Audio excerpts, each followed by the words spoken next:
Hey everyone, Irit here with a new process video for HipKit Club. This is the first project I created using the April kits. You can find all the details about what comes in the kit on the HipKit Club website. The description will be below. And also you can see my unboxing video. I do these every month. There is a playlist for every month. So in case you are a subscriber or you have the kits, it's really easy to find that on my channel because every month has its own playlist. So this video also, I'm just mentioning it. I know some people don't like to hear it, but this video I actually shot in real time, meaning, every video is shot in real time, but I was chatting through this about scrapbooking and about random stuff, and I really enjoyed myself. Yes, it was an hour with myself and the kit, which is, let's face it, if you love scrapbooking as much as I do, that's my idea of heaven and vacation and therapy.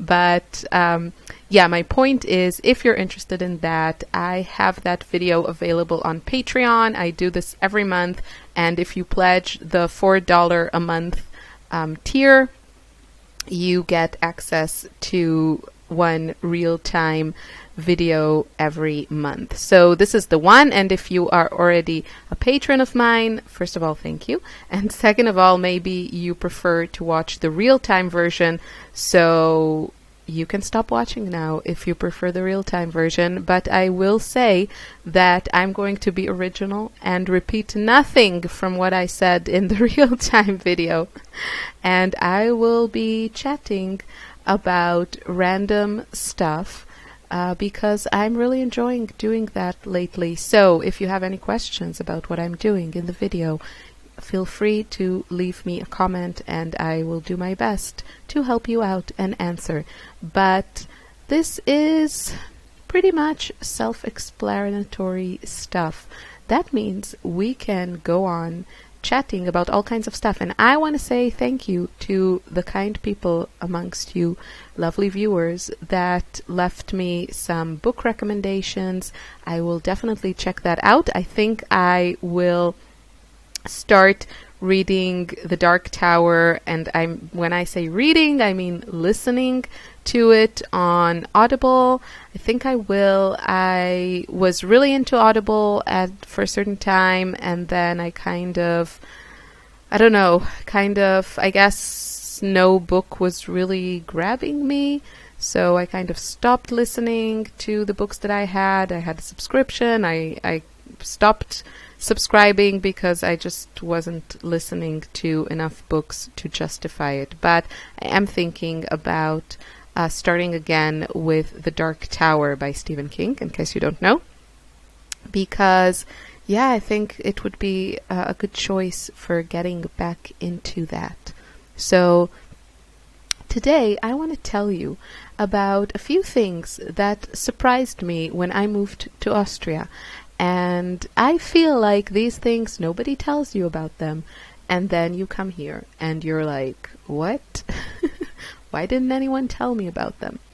So, thing number one, which is this is probably my fault in a way, or just my ignorance, or just one of those things that you only discover when you actually live in a country. So, I want to talk to you about dialect.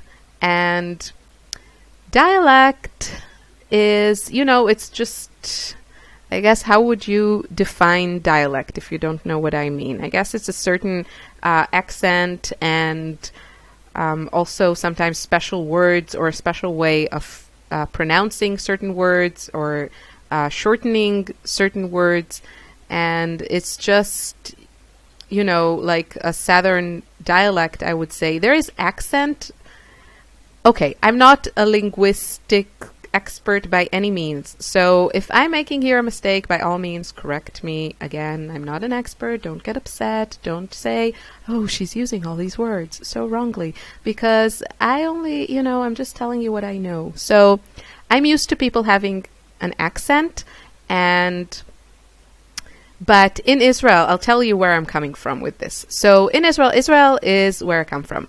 And it is an immigrant country, basically. So a lot of people are born in Israel, but a lot of people, are like immigrants and newcomers. And then when they start to speak Hebrew, they have an accent. And this is something that I was very used to. I mean, especially like my parents' generation and my grandparents' generation, there are more, excuse me, there are more immigrants, I guess.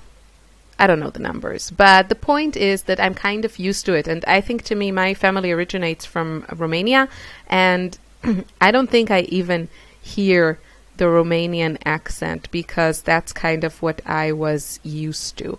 But then when you hear like French people speaking Hebrew or French people speaking any language, no offense French people, but all the French people that I have met in my life, true, it's not so many, but they all speak any language with a French accent. So it's pretty easy to know. I love that accent. I'm thinking... Who loves the Pink Panther with Steve Martin and that scene with "I would like a hamburger"? That's like one of my favorite scenes ever. Please, please, please, please don't be offended. This is a compliment. I love the French accent. Seriously, the French language is beautiful. It's just popped in my head as something that I feel is very, recognizable is the word I want to say.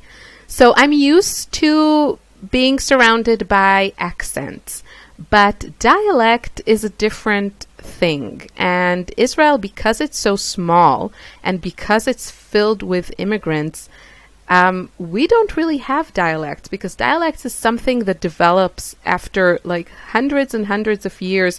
Again, correct me if I'm wrong, but I'm going to talk like I know what I'm talking about, because why not? I mean, I'm on YouTube and I can put whatever I want out there, even if it's total nonsense. So, excuse me.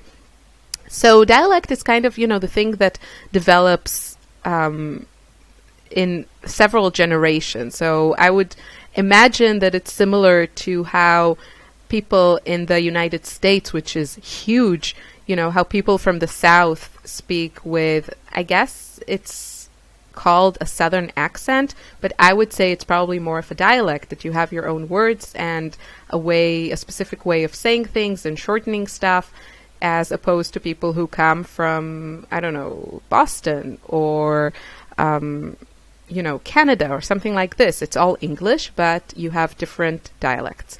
So Austria is pretty small, but it had, I think the population was relatively homogeneous. How do you say that in English? I know the word in Hebrew, homogenate, but I don't know how you pronounce it in English. I mean, Europe is also, filled with immigrants, and there have been a lot of population changes, but I would say like a lot of, there are, when you go in Austria, when you go like into a valley, you have there a certain group of people that have been living in that same valley for hundreds and hundreds of years. So Austria has several regions. Don't test me on this. I'm not going to tell you how many. You can look it up. But every region has its own dialect. And I didn't know about it. And this dialect sounds completely different than what they teach you in German courses and German school. In general, the Austrians speak differently than the Germans, and both of them speak completely different than the Swiss people and how they speak German, which is very weird. No offense to Swiss people. It just sounds a bit weirder than the usual German. But also in Austria. So I live in a region called Steiermark, and it has the Styrian dialect.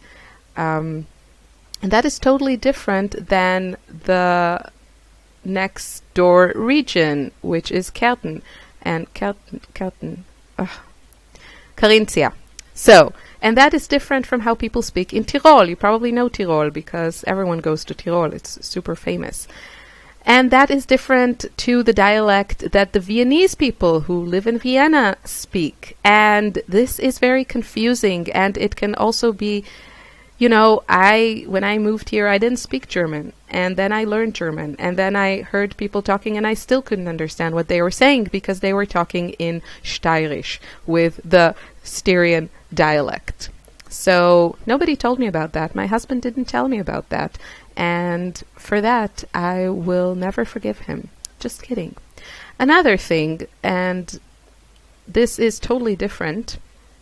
This is the sore subject, the painful topic of ticks.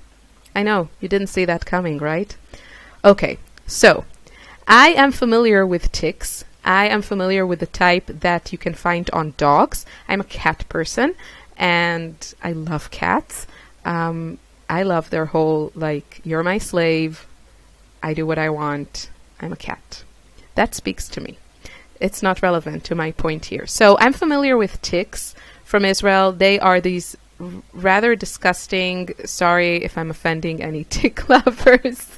If you're a tick lover, don't be offended.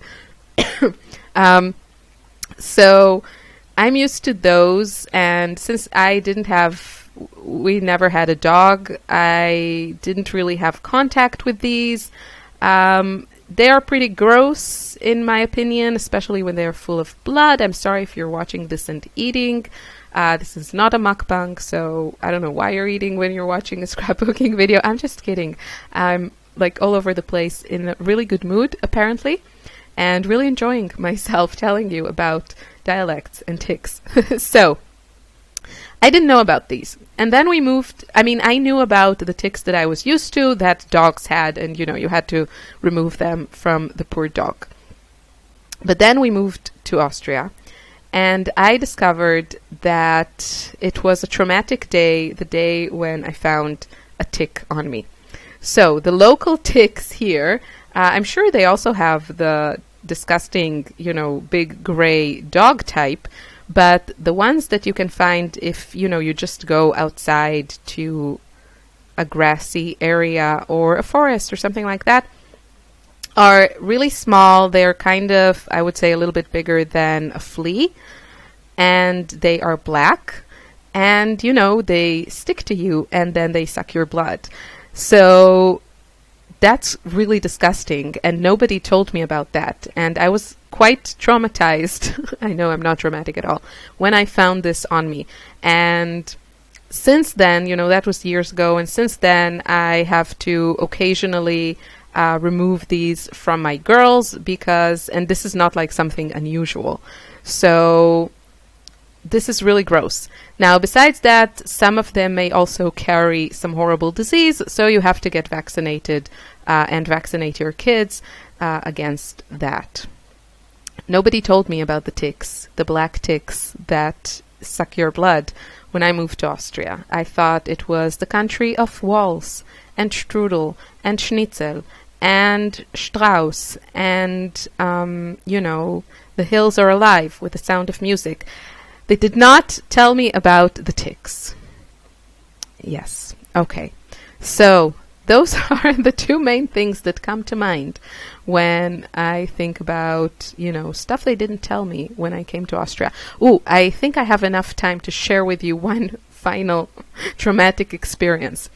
So in Austria, if for some reason, and I will tell you our reasons, we're not criminals, your car insurance expires, or, you didn't renew it or something, the police will knock at your door with a screwdriver. They won't knock at your door, waving a screwdriver, hopefully, but they will come to your house and they will remove your license plates from your car. So, excuse me. So this thing happened to us. We changed our insurance company, and there was some mess up, and instead of just, switching our insurance to start from the day of the switching, whatever, they kind of made it so it would start a few months later when the year starts. So that was 2016. I don't know. I think it was 2016. And excuse me. So there was some mess up, but anyway, I was home, and then the policeman came, and then they took the license plates, and I didn't know what was going on. But everything was sorted out, no fear. It was nice. But yeah, weird stuff is going on in Austria. Thanks for watching. Bye.